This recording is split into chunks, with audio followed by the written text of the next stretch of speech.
No programa Viver é Melhor de hoje, estamos trazendo informações para aumentar o número de doadores de órgãos no nosso país. É importante saber o que se tem de mito e verdade nessa área, tirar todos os receios a respeito da segurança, o quanto isso é importante para quem recebe um órgão, para que o país consiga suprir a necessidade de 28 mil pessoas que hoje estão na fila de espera. Você conhece alguém? Já conheceu alguém que recebeu um órgão? É um doador? Não é? Não tem opinião ainda sobre o assunto? Continue acompanhando o nosso programa para que você possa, com mais informações, formar a sua opinião. E a gente continua agora falando sobre quais são as possibilidades para que uma pessoa seja uma doadora de órgãos. Quem pode se tornar doador? Priscila, nós falamos no bloco anterior sobre pessoas que doavam em vida. Quais são agora os tipos de doação de órgãos? Quais são os órgãos que podem ser doados com o paciente falecido? Para ser doador de órgãos, é preciso estar em uma condição que chama morte encefálica. Então, todo paciente em morte encefálica pode ser considerado um potencial doador de órgãos, né? No Brasil, existe uma regulamentação de como se faz esse diagnóstico de morte encefálica. O Conselho Federal de Medicina, desde 1997, regulamentou quais são as etapas para se realizar o diagnóstico. E são 3 etapas. Então, a primeira etapa é realizar testes clínicos. E são 2 testes clínicos. Então, 2 médicos diferentes realizam testes clínicos que vão avaliar a função do tronco encefálico. E depois é realizado o exame complementar que visa avaliar a função elétrica, metabólica ou de circulação do cérebro. Concluído o protocolo de morte encefálica, é obrigatório notificar a Secretaria da Saúde, que enviará uma equipe especializada para abordar a família com relação à doação de órgãos. Não há possibilidade de que esse paciente tenha condição de se recuperar. Não. Muitas pessoas têm esse medo. Exatamente. Morte encefálica é óbito, né? E não é totalmente diferente de coma. É um quadro irreversível, né? E no momento que a gente realiza o diagnóstico de morte encefálica, é dado o horário do óbito, né? E a gente entrega para a família a declaração de óbito, a guia do IML. Então, são casos completamente diferentes.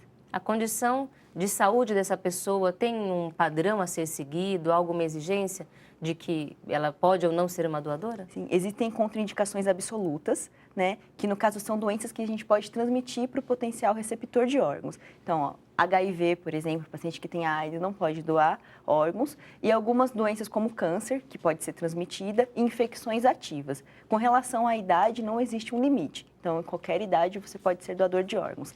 Crianças podem ser doadoras de órgãos a partir de 7 dias de vida, desde que realizado o diagnóstico de morte encefálica e a família tenha concordado com a doação. Olha só como a gente pode fazer parte desse processo de levar informação às pessoas, de tirar o medo, isso é fundamental. A gente vai pensar agora no outro ponto de vista, das pessoas que recebem um órgão. Impactos da doação. Nós vimos na reportagem, no segundo bloco do programa, as 2 meninas que receberam um transplante de rim. Qual é o impacto quando essas famílias recebem? O que muda na vida dessas crianças? A expectativa de vida, como é que elas vão levar a vida a partir daquele momento? Podem estudar, podem trabalhar? Como é que fica a vida desse paciente? O objetivo do transplante é salvar vidas ou melhorar a qualidade de vida, no caso do transplante de rim. O transplante de rim tem uma terapia substitutiva, que é fazer hemodiálise ou diálise peritoneal, mas há um custo em se realizar esse tipo de tratamento. Então, no caso de uma criança, ela se desenvolve não da forma que a gente esperaria que ela iria se desenvolver. E fazendo o transplante, ela volta a ter uma vida praticamente normal.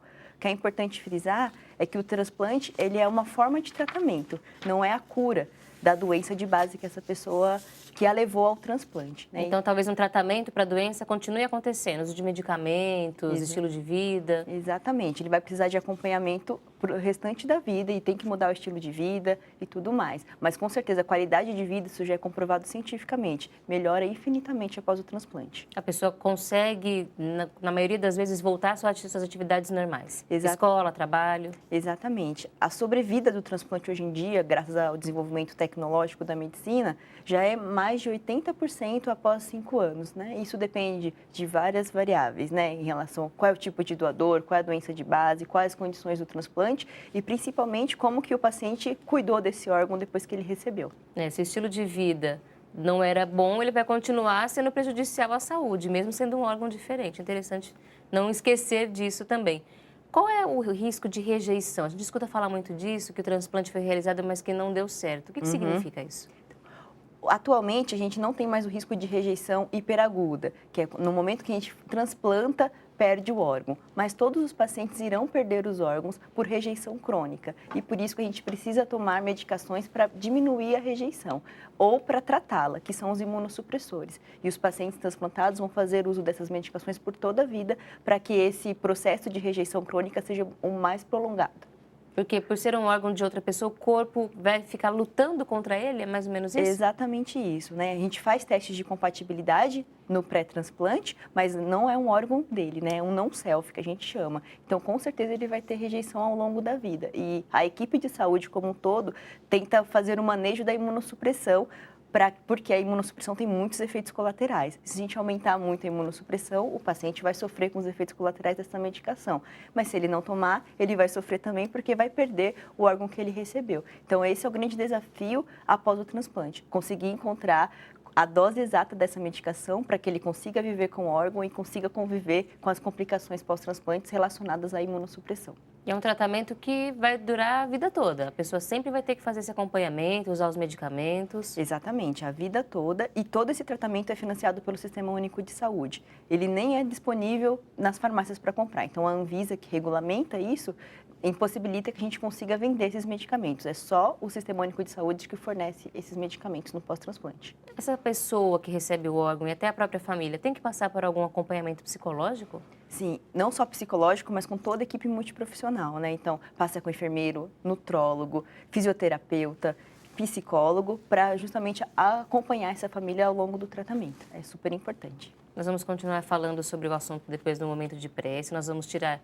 dúvidas sobre mitos e verdades, falar também sobre qual é o significado, o impacto de um transplante do ponto de vista da saúde espiritual. Você que nos assiste não pode perder também esse esclarecimento daqui a pouco no nosso programa. Eu peço licença à nossa convidada um instante, porque você sabe, nós nos aproximamos do momento ecumênico de preces. É tradicional, toda hora cheia aqui na programação da Boa Vontade TV, em todos os programas, nós vamos tranquilizar o nosso coração, meditar, elevar os nossos pedidos a Deus, a Jesus, a Maria, Mãe Universal da humanidade, aos santos, aos anjos, de acordo com a sua tradição religiosa.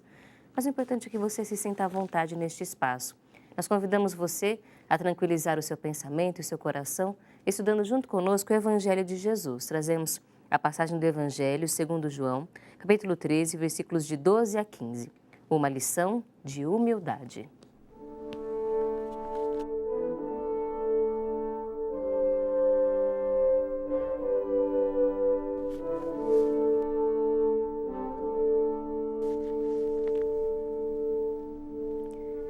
Depois de ter lavado os pés dos discípulos, Jesus tomou as vestes e, voltando à mesa, perguntou-lhes: Compreendeis o que vos fiz?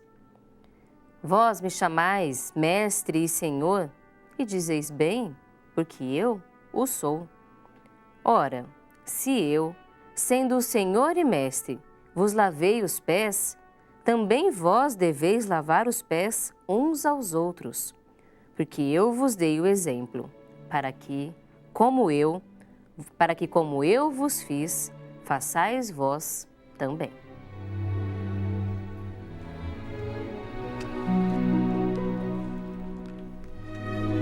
Essa é uma lição de humildade que toca ao nosso coração. Jesus, sendo Cristo ecumênico, divino estadista, portanto universal, o Mestre, lavou os pés dos discípulos. Não teve vergonha, não teve orgulho, se exerceu ali a sua capacidade de servir, de doar, de fazer o bem a alguém. Se ele fez isso, por que é que nós não vamos fazer o mesmo? Vamos deixar de lado estes sentimentos que só atrapalham o nosso dia a dia, o nosso convívio familiar, o nosso sucesso, a nossa felicidade. Vamos colocar em prática o que nós temos na nossa essência, que é a caridade, o respeito, o amor às pessoas. Vamos fortalecer isso nesse momento ecumênico de preces, o que há de melhor em nós. O jornalista Paiva Neto nos conduz nesse estudo agora para que possamos ver o lado melhor da vida. Uma mensagem de paz dedicada ao seu coração. São 58 anos de comunicação 100% Jesus.